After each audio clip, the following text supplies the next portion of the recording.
अशा श्रीमंत माजुड्या लोकांच्या विरोधात उभं राहण्याची हिम्मत दाखवतीये, पण ही लोक आपल्यासारख्या गरीब लोकांचा आवाज दाबण्याचा प्रयत्न करतायत। अगं, ही दोन गुंडांना घेऊन आली मला धमकवायला। हो ताई, बोलताय काय तुम्ही? हो ताई, असं काय बोलताय? तुम्हाला काय मी हात लावलाय का? हो साहेब, सांगा ना, आपल्या एरियातून ही बाई बघा ना काय बोलतेय। ए शांत बस बरं। अहो, ती खोटं बोलतेय। खरं तर ह्यांचा मला जीवे मारण्याचाच प्लॅन होता बहुतेक, पण पोलीस आल्यामुळे मी सुखरूप आहे। हे बघा मॅडम, तुम्हाला शेवटची वॉर्निंग देतोय, असा प्रकार जर परत केला ना तर सरळ आत टाकेल। याला काय अर्थ आहे? ती वाटेल ती बोलते, ती खोटं बोलते, ती माझ्या नवऱ्यावर आरोप करते, तुम्ही तिला काही बोलत नाही आणि मला बोलताय। ती अशी लोकांना काय काय सांगतेय, हे बरोबर आहे का? आता आम्ही काय करायचं काय नाही तुम्ही आम्हाला शिकवणार का? जेवढं सांगितलंय तेवढं करा ना। नाही करणार। तुम्ही एका बाजूनेच ऐकून घेताय ना, दुसरी बाजू तुम्हाला ऐकायची नाहीच आहे ना। ती एवढे व्हिडिओ काढते, सगळ्यांना सांगते वाटेल ते, त्याला तुम्ही काही बोलताय का? तिथे माझ्या नवऱ्याने काही चूक केलेली नाहीये, त्याला शिक्षा मिळते असं का? बघा मित्रांनो, तुम्ही तुमच्या डोळ्यांनीच बघा श्रीमंती गरिबीवर किती भारी पडतीये। माझी सध्या काय अवस्था आहे मी तुम्हाला नाही सांगू शकत, पण माझ्याकडे जीव देण्याशिवाय दुसरा पर्यायच उरला नाहीये। पण तुम्हीच मला सांगा, ह्या श्रीमंतांचा त्रास आणि अन्याय आपण कितपत सहन करायचा? नाही, मी आता तुम्हालाच हे उत्तर विचारतीये। हे बघा, मी प्रयत्न करतोच आहे, पण पुरावे त्यांच्याकडे असल्यामुळे आपली केस वीक होत आहे। आपल्याला अजून ठोस पुरावे जमा करावे लागतील।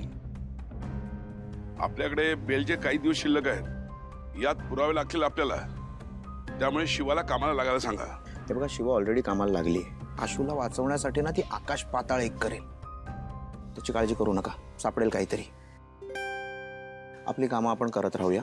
हां, आपण तुम्ही मला ओळखत नसाल, पण आशुतोष देसाईला मात्र नक्की ओळखत असाल। त्याने ज्या मुलीवर जबरदस्ती केली आहे ती मुलगी मीच आहे, अंजली। हे बघा त्याची बायको। अगं, ही दोन गुंडांना घेऊन आली मला धमकवायला। हेच नव्हतं व्हायला पाहिजे।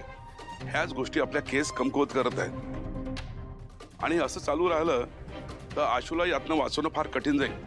हॅलो, अंजली बोलतेय। हा बोल, काय नवीन खबर? मी आज जे हँडल केलंय ना, त्याचं तुम्ही अंदाजाही नाही लावू शकत। सगळ्यांना कळलंय तू कोण आहेस आणि काय केलंयस ते। येस, त्याची गरज होती। या कामावरती मी खुश आहे। असंच काम करत राहा, फक्त थोड्याच दिवसांचा प्रश्न उरलाय।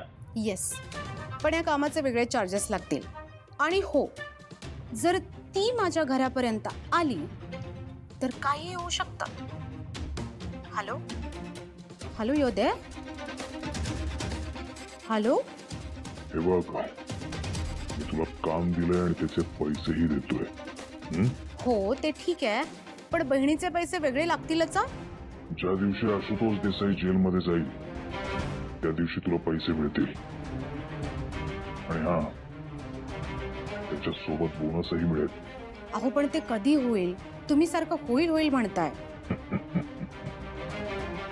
आता ते तुझ्या हातात आहे, माझ्या नाही। ठीक आहे, पण एक गोष्ट विसरू नका की माझ्याकडे पुरावे आहेत। जर तुम्ही मला फसवायचा प्रयत्न केला तर मी तुम्हाला सोडणार नाही, हे लक्षात ठेवा।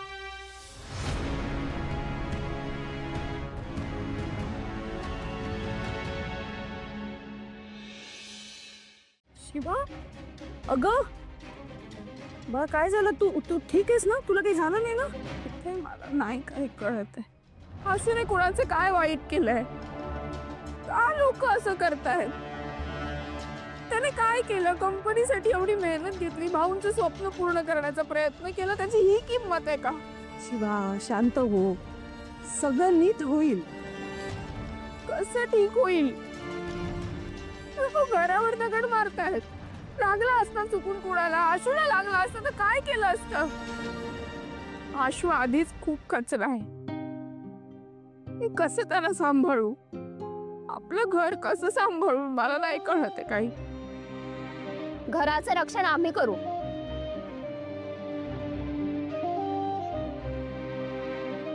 तुला आशू जेजूंसोबत उभं राहावं लागेल शिवा। अगं तुम्ही कसे काय इथे आलात? शिवा अगं ते महत्वाचं नाहीये. आता आम्ही इथे आलो आहोत आणि आम्ही सर्व मुली इथे घराबाहेर पहारा देणार आहोत.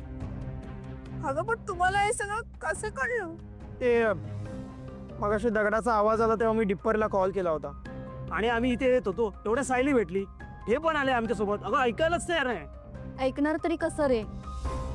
ज्या शिवाने आम्हाला धीर धरायला, हिम्मत एकवटून संकटाच्या विरोधात उभं राहायला शिकवलं, ज्या आशुजीजूंनी आमच्यासाठी ट्रेनिंग सेंटर सुरू केलं आणि आज ते संकटात आहेत म्हटल्यावर त्यांच्या बाजूने उभं राहणं गरजेचं आहे. अगं तुम्ही आलात खरं, पण तुमच्या घरच्यांचं काय? अरे ही केस खूप डेंजर आहे. फक्त आसूला नाही, आम्हाला पण तोंड द्यावं लागतंय. शिवा अगं तू अजिबात आम्हाला हे सगळं एक्सप्लेन करू नकोस.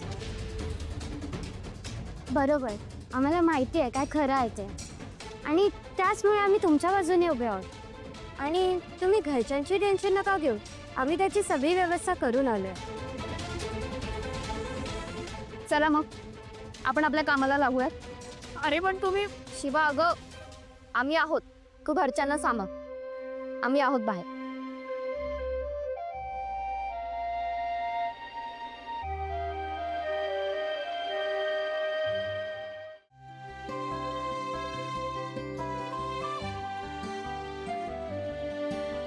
बघा ना सीताई, मी काय करू यांचं आता? कोण करतंय एवढं कोणासाठी? शिवा तुझ्यासाठी करताय. तू एवढं सगळं लोकांसाठी केलं, आता त्यांना परतफेड करायची संधी मिळते तर करू दे ना.